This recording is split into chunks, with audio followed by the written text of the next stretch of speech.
오늘 우리에게 주시는 하나님의 말씀은 출애굽기 3장 1절에서 5절까지의 말씀입니다. 오늘은 우리 다 같이 한 목소리로 읽어보도록 하겠습니다. 모세가 그 장인 미디안 제사장 이드로의 양무리를 치더니 그 무리를 광야 서편으로 인도하여 하나님의 산 호렙에 이르매 여호와의 사자가 떨기나무 불꽃 가운데서 그에게 나타나시니라. 그가 보니 떨기나무에 불이 붙었으나 사라지지 아니하는지라. 이에 가로되 내가 돌이켜 가서 이 큰 광경을 보리라. 떨기나무가 어찌하여 타지 아니하는고 하는 동시에 여호와께서 그가 보려고 돌이켜 오는 것을 보신지라. 하나님이 떨기나무 가운데서 그를 불러 가라사대 모세야 모세야 하시매 그가 가로되 내가 여기 있나이다. 하나님이 가라사대 이리로 가까이 하지 말라. 너의 선 곳은 거룩한 땅이니 네 발에서 신을 벗으라. 아멘.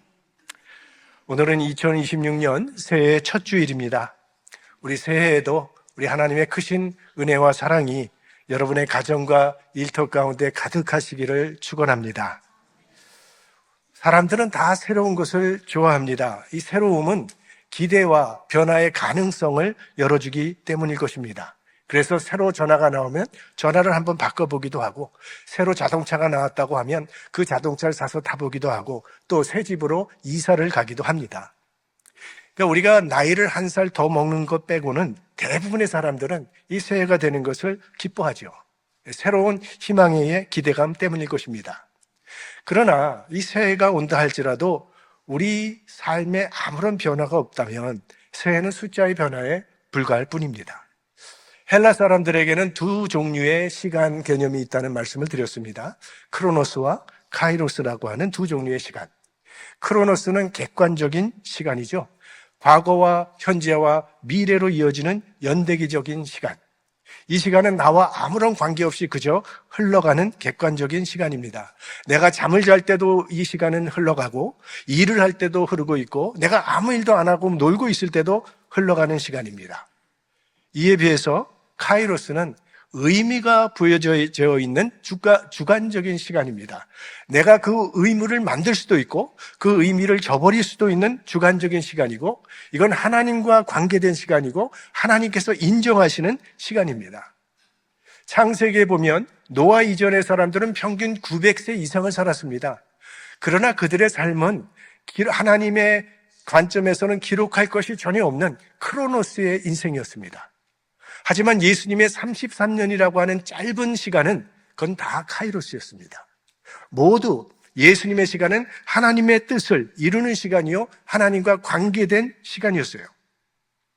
우리가 과거와 똑같은 마음과 생각을 가지고 이 새해를 맞는다면 이 새해는 묵은해와 아무런 차이가 없어요. 단순히 연대기적 숫자 하나가 더해질 뿐입니다. 그러니까 크로노스의 새해는 누구에게나 자동적으로 주어집니다. 하지만 카이로스의 새해는 자동으로 오는 것이 아니라 내가 마음을 새롭게 해서 하나님의 뜻을 따라 살기로 결단하는 순간 시작되는 것이죠. 우리 모두 그런 마음의 결단으로 2026년 새해를 시작하시고 올해의 마지막 날까지 주님과 동행하는 은혜가 있어지기를 축복합니다. 자, 오늘 본문은 모세가 처음으로 하나님을 만나는 그런 이야기입니다. 물론 하나님께서는 항상 모세와 함께 하셨습니다. 모세가 태어나는 순간부터 하나님은 그와 함께 하셨습니다. 그가 3개월 동안 숨겨져 키워질 때도 하나님은 그를 지켜보고 계셨고, 그가 나일강에 버려질 때도 하나님은 그를 지켜보고 계셨고, 또 애굽의 궁전에서 자라날 때도 하나님은 그와 함께 하셨고, 미디안 강요로 도망가서 그가 80이 될 때까지 양떼를 칠 때도 하나님은 그와 함께 계셨습니다. 그러니까 하나님은 한순간도 모세를 떠나지 아니하시고 늘 그와 함께 하셨습니다.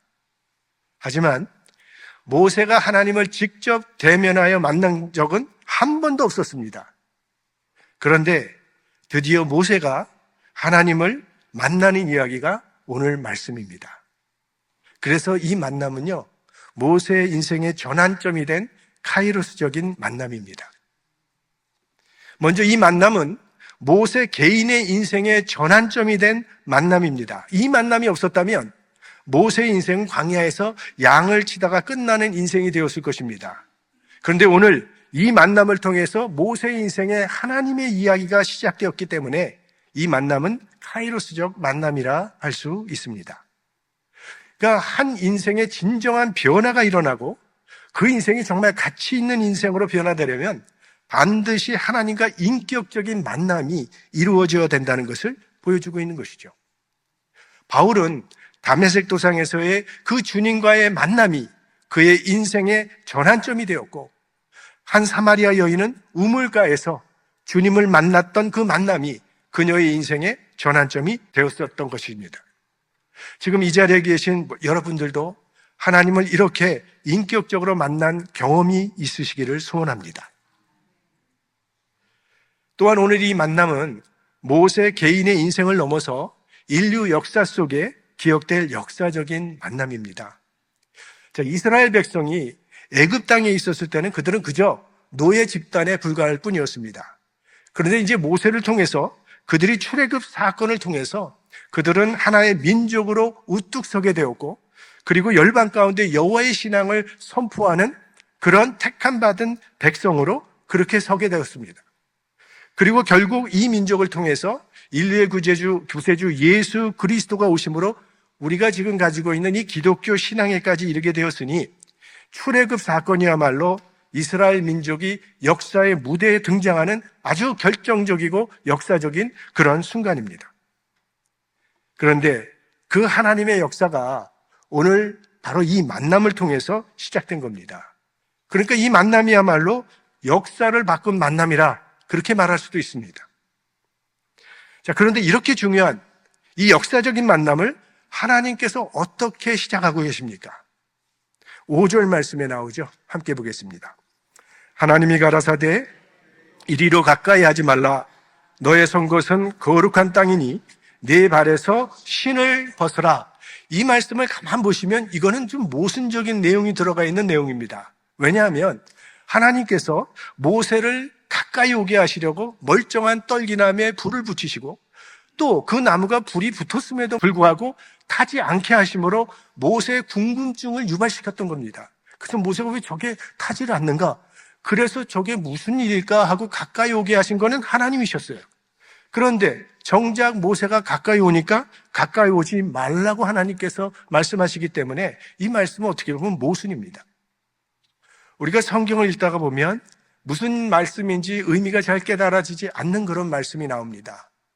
어떤 거는 모순처럼 보이고 어떤 거는 앞뒤가 맞지 않는 것처럼 느껴질 때가 있는데, 그럴 때 우리가 기억해야 되는 것은 바로 강조라고 하는 해석의 틀입니다. 강조라는 거예요. 나사로가 병이 들었으니까 죽게 되었습니다. 주님 빨리 오셔서 고쳐주십시오 했을 때 예수님께서는 이 병은 죽지 않을 병이라고 하시면서 며칠을 더 기다리시다가 나사로가 죽은 후에 오셨습니다. 이해가 되지 않죠. 이것은 죽은 나사로를 살리심으로 부활의 진리를 강조하시기 위해서 하신 그런 사건이라는 거예요. 아브라함에게 이삭을 바치라고 한 것, 이거는 도덕적인 모순입니다. 하나님 자신이 사람을 제물로 신께 바치는 걸 하나님이 금지하셨어요. 그런데 이삭을 바치라고 그러셨거든요. 또한 신앙적인 모순이죠. 이삭은 언약의 자손입니다. 이제 이삭을 통해서 하늘의 별같이 바다의 모래같이 자손을 많게 하시겠다고 했는데, 그 이삭을 잡아서 바치면 하나님의 언약은 파괴되는 모순에 빠지게 되죠. 이 사건은 믿음과 순종을 강조하기 위함입니다. 하나님이 원하셨던 것은 이삭의 몸이 아니라 아브라함의 믿음과 순종을 원하셨던 거예요. 그걸 강조하기 위해서 이러한 이해가 잘 안 되는 그런 말씀을 우리에게 보여주시는 겁니다. 본문도 마찬가지입니다. 하나님께서 모세를 가까이 오게 하셔서 가까이 오니까 가까이 오지 말라고 하신 것은 굉장히 뭔가 중요한 것을 강조하기 위함입니다. 무엇을 강조하라는 것일까요? 네가 선 곳은 거룩한 땅이라는 것을 강조하시기 위함이에요. 지금 모세가 서 있는 곳이 하나님께서 임재하시는 거룩한 자리라는 것을 깨닫게 하시기 위해서 이렇게 하시는 겁니다. 왜 하나님께서는 지금 80년 동안 기다리고 계시다가 이 카이로스의 순간에 이런 말씀을 모세에게 하신 것일까요? 지금 모세에게 가장 필요한 것은요, 그의 소명의 회복이 필요했기 때문입니다. 지금 본문에 나오는 이 모세는요, 깨어질 대로 깨어지고 망가질 대로 망가진 모세입니다. 모세가 그동안 살아온 시간들은 고통과 실패의 연속이었습니다. 모세는 태어나는 그 순간부터 부모의 근심이 되었어요.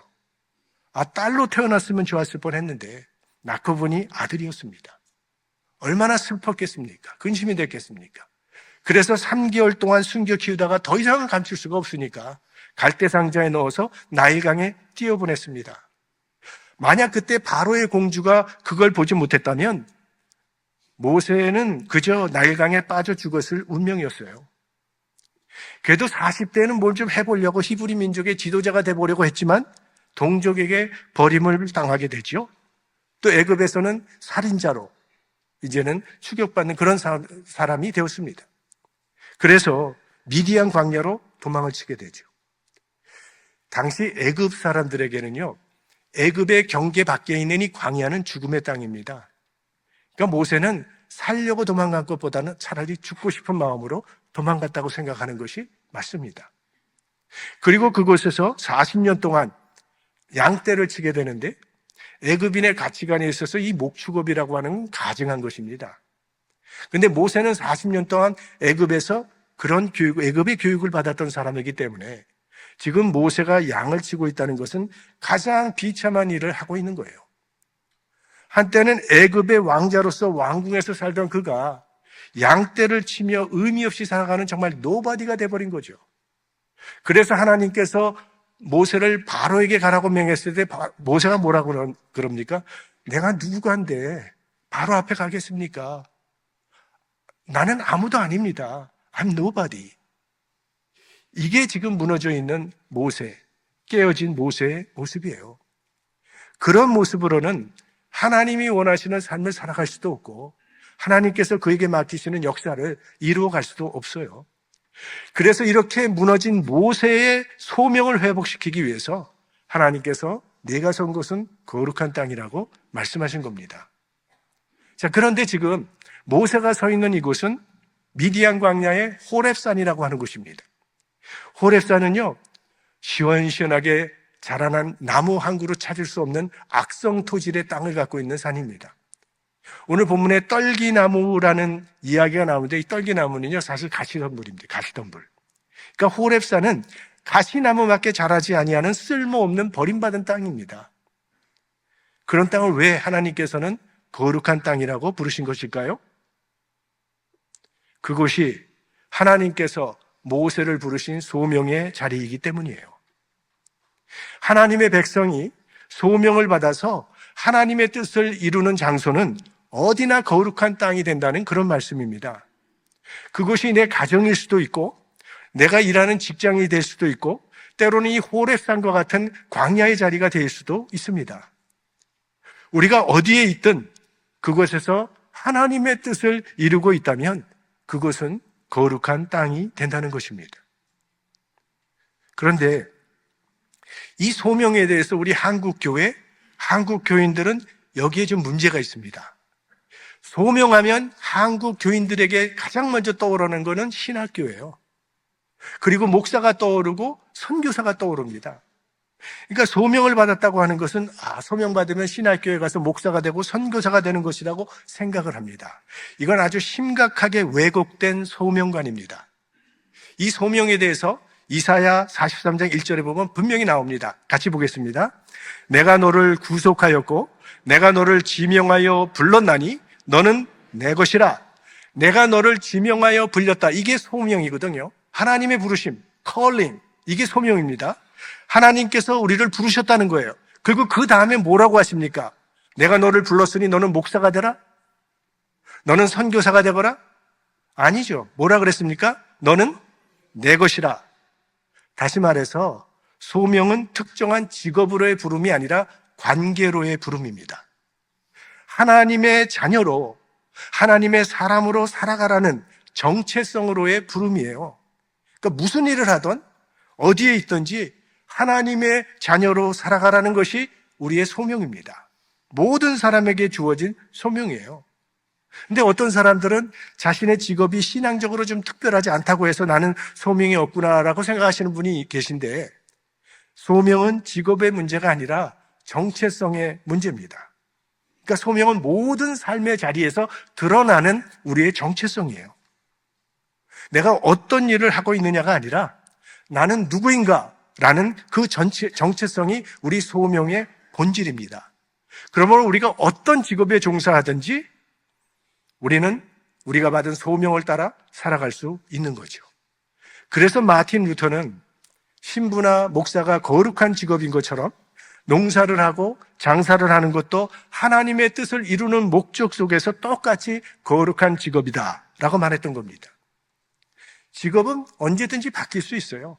시대에 따라서, 또 환경에 따라서. 우리가 학생이었을 때는 학업에 집중하는 것이 우리가 받은 컬링이죠. 성인이 돼서는 직장에서 일을 하죠. 또 어떤 분들은 가정에서 부모로 살아가죠.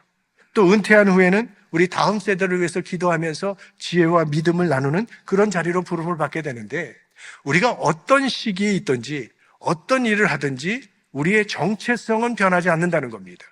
우리는 하나님의 자녀로 부름을 받았고 그 정체성 안에서 살아가는 것이 우리의 소명이에요. 그런데 우리 한국교회에서는 한 이렇게 500명 정도 교인이 있으면요, 소명받은 사람은 한 대여섯 명밖에 안 돼요. 담임 목사는 소명받은 사람, 부목사 소명받은 사람, 나머지 한 495명은 소명을 받지 못했거나 소명을 받았지만 순종하지 않는 사람. 그러니 무슨 역사가 일어나겠어요? 그러니 어떻게 그런 성도들이 모여서 건강한 교회를 세울 수 있겠습니까? 우리가 분명히 알아야 할 것은요, 우리가 예수 그리스도를 구주로 고백하고 하나님의 자녀가 된 순간 우리 모두는 하나님께 소명을 받은 사람이라는 사실이에요. 소명받지 않은 사람은 한 사람도 없어요. 물론 그 구체적인 부르심은 사람마다 다릅니다. 어떤 사람에게는 사업가로 부름을 받았고, 어떤 사람은 교수로, 어떤 사람은 간호사로, 어떤 사람은 연예인으로, 어떤 사람은 목사로. 그러나 바로 그 자리에서 하나님의 자녀로 살아가야 한다는 것, 그 하나님의 나라를 이루어가며 살아야 한다는 것, 그게 소명의 핵심이에요. 내가 어떤 직업을 갖고 있든지, 그리고 그렇게 살아갈 때 내가 서 있는 그곳은 어디나 하나님의 나라가 이루어지는 거룩한 땅이 된다는 것입니다. 그러니까 거룩함이라고 하는 것은 특정 직업이나 영역의 문제가 아니라 그곳에 선 사람의 소명에 달려있는 거예요. 내가 어떤 소명을 가지고 살아가고 있는가. 그러니까 오늘 이 말씀은 모세에게만 주신 말씀이 아니라 우리 모든 예수 믿는 사람에게 주신 말씀이에요. 우리가 추구해야 될 거룩한 곳은 어디인가? 그것은 예수님이 태어난 성지라고 하는 그런 이스라엘이 아니라 지금 여러분이 서 있는 그 자리가 거룩한 땅이라고 하는 자각이 중요하다는 거예요. 그리고 자각을 했으면 이제 내가 서 있는 그 자리를 거룩한 땅으로 만들어 가야 하는 거예요. 내가 있는 가정을 거룩한 땅으로 만들어가고, 내가 일하는 직장을 거룩한 곳으로 만들어가고, 내가 살아가는 일상의 모든 자리를 거룩한 곳으로 만들어가는 것이 우리에게 주신 소명이라는 겁니다. 6.25 때 이제 피난을 가야 되는 그런 상황에서 어떤 사람이 은행을 찾아와서 자기가 대출받은 것이 있으니까 그걸 갖고 가겠다고 그렇게 말을 했답니다. 그랬더니 은행 직원이 지금 난리통에 기록들이 다 소실되었으니까 얼마인지도 모르고 갚을 필요도 없으니까 그냥 피난이라 가라고 그러더래요. 하지만 이 사람 자기는 기록을 갖고 있으니까 난 갖고 가겠다고 은행에 대출받은 그 돈을 그대로 굳이 갚고 피난을 갔다는 것이죠. 그 후에 이 사람은 제주도에서 군 부대에 납품할 수 있는 기회를 얻게 되었습니다. 근데 그런 일을 하려면 돈이 필요한데 돈이 없으니까 은행에 융자를 받으러 갔다는 겁니다. 그런데 담보가 없으니 융자를 해줄 리가 없죠. 어디서도 융자를 안 해주는데 어떤 은행에 갔더니 은행장이 이 사람이 그때의 기록에 없음에도 불구하고 돈을 다 갚고 간 사람이라는 것을 기억하고 이 사람은 믿을 수 있는 사람이라고 하면서 담보 없이 2억 원을 빌려줬다는 거예요. 그래서 그 2억 원을 자본으로 해서 사업을 일으키기 시작했는데, 그래서 나중에 큰 기업가가 되셨어요. 이분이 바로 한국 유리의 창업주이신 최태섭 장로님이시라고 합니다. 이분의 경영 철학은 정직과 신용 하면은 대표적인 기업인으로 이 최태섭 장로님을 꼽았고, 이분의 말은요, 교회 다니지 않는 사람들도 다 그대로 믿고 따랐다고 합니다. 이분은 자기가 일하는 일터를 거룩한 땅으로 만든 훌륭한 그리스도인이에요.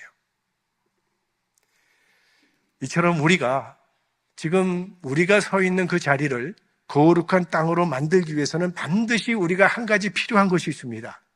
그거는 나는 언제 어디서나 하나님 앞에 서 있다는 사실을 의식하는 겁니다. 코람데오 몇 번 말씀을 드렸던 기억이 납니다. 코람 앞에서, 데오 하나님. 그래서 코람데오 하면 하나님 앞에서. 이것이 종교개혁가들의 영성에 매우 중요한 근간을 차지했던 그런 신앙이었습니다. 삶의 모든 자리에서 우리가 하나님의 시선을 의식하며 살아가는 신앙, 그것이 코람데오예요. 우리가 참 대한민국 생각할 때 자랑스러운 게 많죠. 요즘에는 한국에서는 카페에서 노트북, 지갑 같은 거 다 두고 어디 갔다 와도 그대로 아무도 가지고 가지 않는다고 해요. 정말 좋은 나라가 된 거죠. 근데 그렇게 되는데 큰 역할을 했던 것 중에 하나가 CCTV라고 그러죠. CCTV가 800만 대가 설치되어 있다고 하니까 과연 한국은 CCTV의 나라라고 불릴만 해요. 그런데도요, 이 강도들은 CCTV가 없는 사각대 지대를 다 찾아가지고 그곳에서 범죄를 저지른다고 하는 겁니다. 하지만 하나님에게는 사각지대가 없다는 거예요. 하나님은 안 계신 것이 없어요. 다윗의 고백을 보십시오. 시편 139편 7절 말씀 같이 보죠. 내가 주의 신을 떠나 어디로 가며 주의 앞에서 어디로 피하리이까? 우리는 하나님 앞에서 피할 데가 없다는 거예요. 하나님은 어디에나 계세요. 우리가 있는 모든 곳은 사실은 하나님 앞이죠. 근데 문제는 우리가 그 사실을 잊고 살아간다는 겁니다. 그래서 함부로 말하고 멋대로 행동하고 자기 욕망대로 살아가고 있는 거죠. 보디발의 아내가 요셉에게 다 나가고 우리 둘밖에 없다 그랬어요. 그런데 요셉은 뭐라고 말합니까? 내가 어찌하여 이 큰 악을 행하여 하나님께 큰 죄를 지으리까? 둘이 아니라는 거예요. 요셉은 하나님 앞에 있다는 거예요. 요셉은 자신이 하나님 앞에 서 있는 존재라는 사실을 철저하게 의식하고 살았던 사람이죠.